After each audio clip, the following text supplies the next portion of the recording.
Hello, my name is Najla Badran and I'll be presenting the introduction and development of diacritics in the Arabic script. But first, I'd like to thank ATypI for making this possible. Before we can talk about the history and development of diacritics in the Arabic script, we first must understand why they are important. Why are they relevant? When you look at the slide, you see a group of different letters repeated multiple times. But are they really the same letter repeated multiple times? Well, to answer you shortly, they're not. They're actually 22 different letters. It's quite hard to differentiate them when they just look identical to each other. Well, to try to disambiguate them, you actually need diacritical points. I think that's better now. To elaborate even further, this is a word using 3 letters. According to where the diacritical points might appear, this word could change completely. It could change from being the word nabt, meaning sprout, bint, meaning girl, or beit, meaning house. Though the context might help you figure out which word it is, because the house is dancing sounds a bit weird, so it's most likely the girl who's dancing. But again, the bigger the word, the more complicated things might get.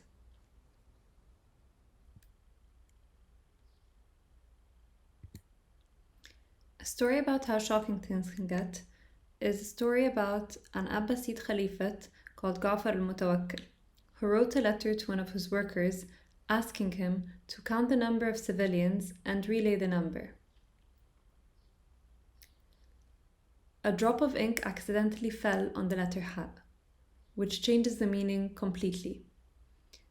Rather than count the number of civilians, it became genitally mutilate the civilians, which in turn resulted in their death. So, as shocking as this is, every dot does count in Arabic. It changes the meaning of the word completely. Before we go any further, we're going to cover some terminology first. A dot in Arabic means a nuqta, or its plural is niqāṭ. Niqāṭ al-ajam, or foreigners' dots, refer to the dots that we just explained a few moments ago. The dots that differentiate the consonants from one another. These dots are also known as niqāṭ al-sawad, dots in black, niqāṭ al-raqm, or niqāṭ al-raqsh.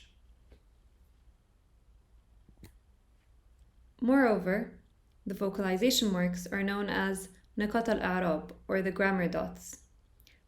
Alternative terms also used are niqāṭ al-mudawwara, the circular dots, niqāṭ al-hamra, red dots, al-harakāt, movements, al-shakl, shapes, or alternatively al-tashkyl.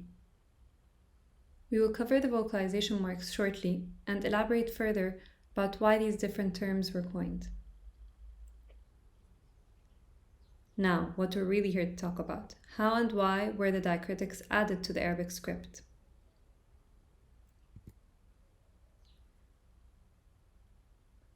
During the Umayyad Caliphate, with the spread of Islam beyond Saudi Arabia to Persia, Iraq, Syria, Morocco, and others, foreigners to the script began to mispronounce the text, resulting in misinterpretations. These misinterpretations changed the Quranic scripture completely, which resulted in the need for a reform to disambiguate the text. During the 7th century, Ziyad ibn Ubayyah, the governor of Basra, requested Abu al-Aswad al-Du'ali to define a system to disambiguate the script. He was reluctant at first, but after hearing a man mispronounce a word, he decided to work on it. One would expect al-Du'ali to start with points to differentiate the consonants, which we already discussed above. But al-Du'ali decided to create vocalization marks, specifically grammar accents, which appear only on the last letter of each word. Al-Du'ali had an aide helping him with the task of disambiguating the text. He asked his aide two requests. The first was to select a color dissimilar to that of the calligraphic script to ensure that it was evident that these were elements added to the script and not original forms associated with the script from the start. Secondly, he asked him to focus on his articulation. Whenever Al-Du'ali would open his mouth, similar to the way one opens their mouth when pronouncing an A, he would place a dot above the letter and that would be known as Al-Fatha, the opening. Secondly, whenever he saw him closing his mouth, similar to the way one does when they pronounce an E, he would place a dot below the letter, known as Al-Kasra. Moreover, when he would see him pursing his lips, similar to the way one does when they pronounce an O, he would place a dot next to the letter, known as Al-Damma, or the pursing. Finally, whenever any of these sounds were associated with the sound of a noon, he would double these accents, whether above, below, or to the side, to form the tanween, which were accents that signified the existence of an invisible noon. We will not go into that because that goes into grammar and that's a very complex thing in Arabic. Later, during Abd al-Malik ibn Marwan's Umayyad Caliphate, further disambiguation was required. This was apparent due to the confusion of two specific words. These words were fatabayyanu and fatasabbatu, which are shown here. As you can see, the form of the letters are exactly the same and could differ in meaning completely according to how the diacritics could be placed.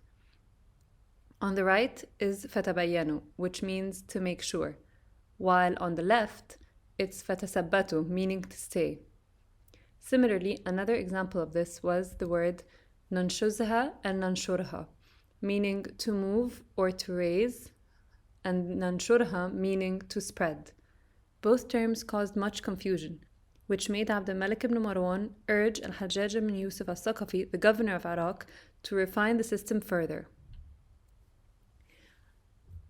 Al-Thaqafi assigned the task to Yahya ibn Ya'mar and Nasr ibn Asim al-Laysi. Ya'mar and al-Laysi started by applying Al-Du'ali's dot system to all the letters. Rather than just having the vocalization marks on the last letter of the word for grammar, they applied it to all the letters to aid in the pronunciation of the words. They also introduced a diacritical point system to differentiate the consonants. This point system was placed using the same color of the calligraphy, which was black, while the vocalization system, which was also a dot system, was placed in a separate color, typically gold or red. The letters which were defined using dots became known as the defined letters, or al-huruf al-mu'jama, while the letters which did not have dots introduced to them became known as the abandoned letters, or al-huruf al-muhmala. As you can see here, representing both systems using dots was quite confusing. Niqāṭ al-a'rab, the vocalization marks, are placed using red dots, while niqāṭ al-a'jam, to differentiate consonants, were placed using black dots. Hence the name referred to earlier as the red dots and the black dots. Both systems being represented using dots could be quite confusing, as you can see. So a third refinement was required. During the 8th century, Al-Khalil ibn Ahmad Al-Farahidi, a lexicographer and philologist, assigned himself the task of refining the systems further. Al-Farahidi decided to maintain niqāṭ al-a'jam, or the points for differentiating consonants, as they were from Al-Thaqafi system, where they are using the same ink color, and also decided that they were written using the same pen as the calligraphy itself.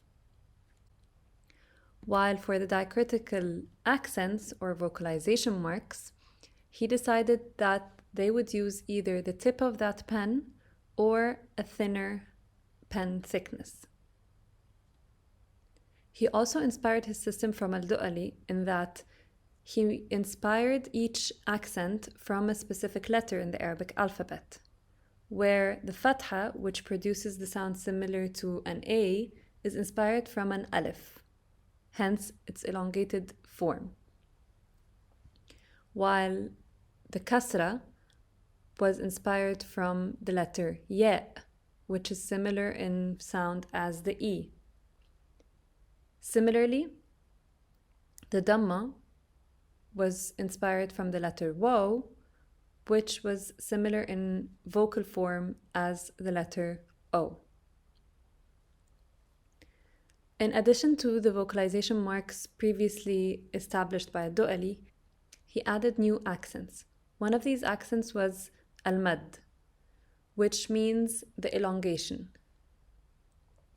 He inspired the form from the head of a mim and the body of a dal, to signify that there is elongation pronounced on this specific letter. He also introduced hamzat al-wasl, meaning the hamza for connection. In Arabic, wasl or sila starts with the letter sad, so he inspired the accent from the first letter of that word, asad. He also introduced the hamza, or hamzat al-qata', which creates a glottal stop.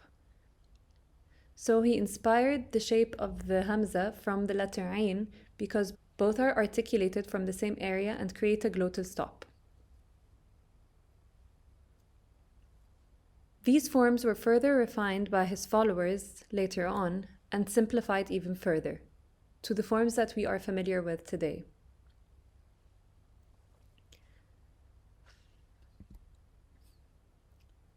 It is important to note that it was considered quite insulting to receive a letter with accents or diacritical points.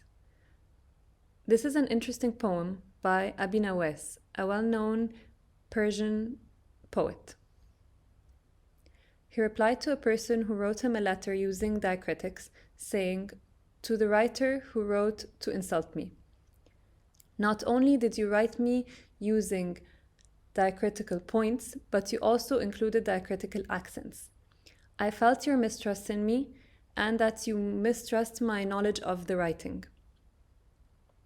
He also added boastfully, saying that if he had cut up the Arabic script into small pieces, he would still be able to read it. As you can see, knowledge of the Arabic script was considered a badge of honor. Today, diacritical points became part of the letter, not a separate thing that is added later on, but rather a core part of each Arabic letter, which we cannot differentiate the letters apart without. But when it comes to the accents, funnily enough, our feelings towards Arabic vocalization marks have almost made the 360 back to where we started. Today, vocalization marks are not included in informal texts, but rather are essential for Quranic scripture or religious texts. It is considered easy to decipher the word according to its context within the text. Though, I think that's not as easy as we think. As you can see here, this is a word using 3 letters, but according to the vocalization marks placed above or below it, the meaning of the word could completely change. For example, you can read uqt, meaning necklace, iqt, meaning decade, aqd, meaning contract, aqad, meaning held, aqad, meaning complicated, or uqad, meaning knots. Consider reading a sentence with all those words together. That's quite a complicated tongue twister. So, though we feel like it's a lot easier to decipher our own language without needing its accents to help us, in certain cases we might actually need the help. Thank you for watching. I don't know. I'm trying to formulate some questions here. Do you find in modern culture, in advertising and on, in posters and things like that, they're dropping off the diacriticals? And is that meaning lost? Or is it still conveyed properly? It's actually dropped it a lot in advertising because most Egyptians, they can figure out or Arab speakers also, they can figure out the word from the poster, or like from the context. So it's like we made a whole 360 back to where we started, that you don't need the vocalization marks as much because you can figure it out, with the exception of maybe the tanween or the nunation, which are the doubled accents, or certain minor, like a shadda or something like that, which will actually make a difference in how the word is pronounced. But otherwise, with the rest of the binyat kalma, which is every accent on every word, yeah, it's disregarded in everything now in advertising, or in anything that's outside the Quranic scripture, or outside of for example, religious texts or poetry, for example. Yeah, they disregard, even research, they disregard the accents completely. So does that cause confusion with non-Arab speakers? I think it does. I think it does, because I think non-Arab speakers, like now, when I told someone a couple of years back what my research was about, they were like, yeah, but why are you doing this? This is irrelevant now, or it's going to be irrelevant in a couple of years. It's only for non-Arabic speakers who actually just need this to learn the language, and then they'll disregard it later anyways. So that was a very interesting comment, because I felt like we did like this whole 360 back to where we started, where it seems rude kind of to say that I need diacritics or accents. So Arabic's, the written language is so clear in Arabic. But removing the diacriticals, it makes it almost slang. Am I wrong in some ways? Not really. It's just a matter, because, for example, when I'm reading a lot of the research on this, it's in Arabic, it's not in slang or anything, but it's quite clear. And I can figure out which word is actually meant from that context of what I'm actually reading. Because like we said, for example, in the beginning with the girl and house and plant, you can actually differentiate a bit according to the context. But with, for example, the other ones with the necklace and the contract and all of these, again, you can still figure it out according to the context that you're reading. It's very minor where it might cause confusion, and these are the cases where you might find a few clarifications added in.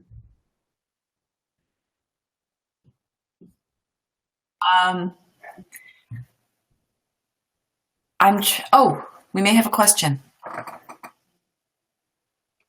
Does the interpretation of the text evolve with age or experience as readers reread the text throughout their life?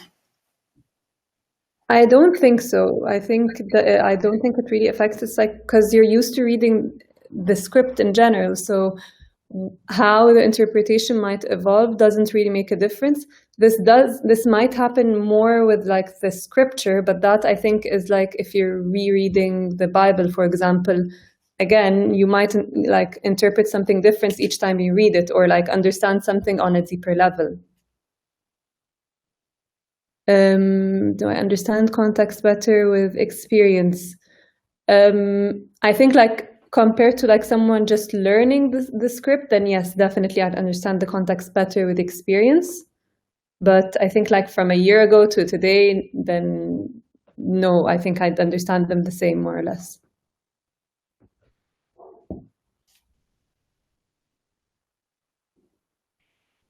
So the vocalization marks, to even elaborate even more, they're mainly for pronunciation, and the last letter, like I said previously, the accents on the last letter might change. The word could be the same, but the accent on the last letter depends solely on Arabic grammar. So what is it, a noun or a verb? What type of word is it that follows that initial word? Is the word that we're talking about, is it a name? What happens in the first word and the whole sentence affects the accents on the end of each word. I don't want to get into that too much because it's actually very complex. At school, you take it for over 4 or 5 years, the grammar. So that's quite complex to get into. But like that's the main reason for the accent at the end of each word. The ones for every letter are just to aid in pronunciation, to enhance a specific letter, to elongate, things like that.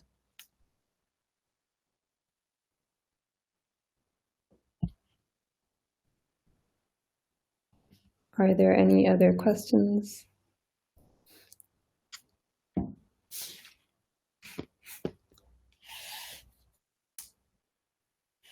So I think if there aren't any other questions, we can just move on to the Hangout room.